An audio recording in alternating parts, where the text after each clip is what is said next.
নমস্কার। কালসর্প দোষ আমাদের যদি জন্মকুণ্ডলিতে থাকে তাহলে কিন্তু আমাদের দৈনন্দিন জীবনে প্রবল বাধার সম্মুখীন হই এবং আমাদের মনের মানুষ, আমাদের ওয়াইফ বা আমার স্বামী কোনো সময় আমার কাছে থাকবে না, সে আমার থেকে দূরে চলে যাবে এবং তৃতীয় ব্যক্তির আনাগোনা সবসময় আপনাদের লাইফের মধ্যে থাকবে। এই কালসর্প দোষ যখন অবস্থিত থাকে আপনার গ্রহ চক্রে বা আপনার রাশি চক্রে, তখন কিন্তু আপনার শুধু বিবাহ প্রেম নয়, সমস্ত ক্ষেত্রে প্রবল বাধার সৃষ্টি হয়।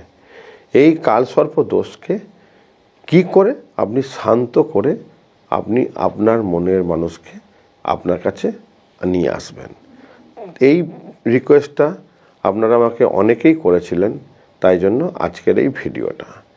কালসর্প দোষ আমাদের জীবনের এমন একটা দোষ যেটা জন্ম থেকে মৃত্যু পর্যন্ত আমাদের সঙ্গেই থাকে, কিছুতেই আমরা কিন্তু এখান থেকে বেরোতে পারি না এবং আমাদের জীবনের যে বাধাগুলো থাকে সেটা সবসময় থাকে।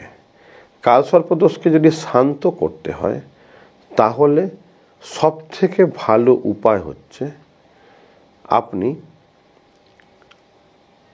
মহাকালকে বা মহাদেবকে আপনাকে তুষ্ট করতে হবে।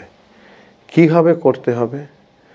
যদি আপনার জীবনে এইটা থাকে তাহলে শ্রাবণ মাস, চৈত্র মাস, বৈশাখ মাস, এই মাসগুলোতে আপনাকে যে কটা সোমবার পড়বে প্রত্যেকটা সোমবার আপনাকে এই নিয়মগুলো করতে হবে।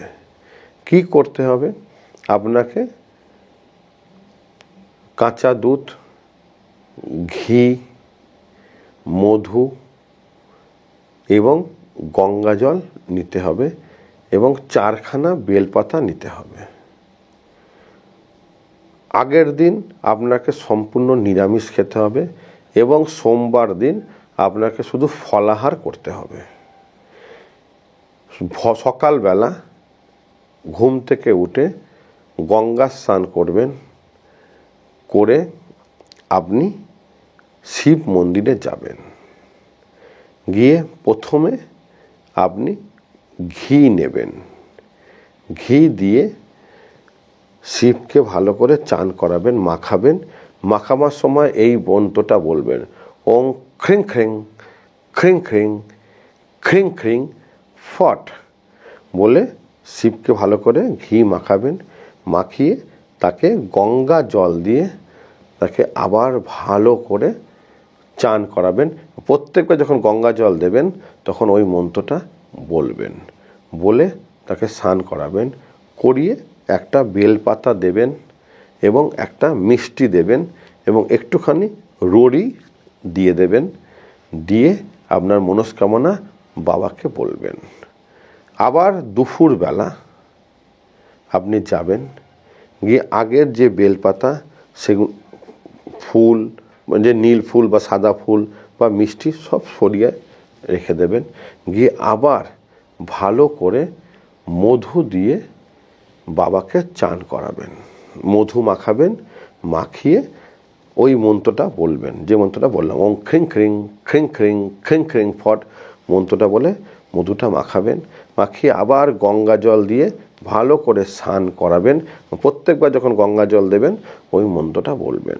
বলা হয়ে গেলে আবার নতুন মিষ্টি, নতুন বেলপাতা, নতুন ফুল বাবাকে দিয়ে চলে আসবেন। আবার বিকেলবেলা যাবেন, গিয়ে তখন মাখাবেন হচ্ছে, তখন আগের ফুল মিষ্টি সব সরিয়ে দেবেন। দিয়ে ভালো করে দই মাখাবেন, ওই মন্ত্র বলে বলে দই মাখিয়ে তারপরে আবার গঙ্গা জল দিয়ে ওই মন্ত্র বলে বলে আপনি স্নান করাবেন। করিয়ে আবার নতুন মিষ্টি, নতুন ফুল, নীল ফুল বা সাদা ফুল, সে অপরাজিতা হয়, আকন্দ হয়, যা দেবেন, দিয়ে আবার নতুন বেলপাতা দিয়ে আপনার ওই মন্ত্র বলে মনস্কামনা বলে চলে আসবেন।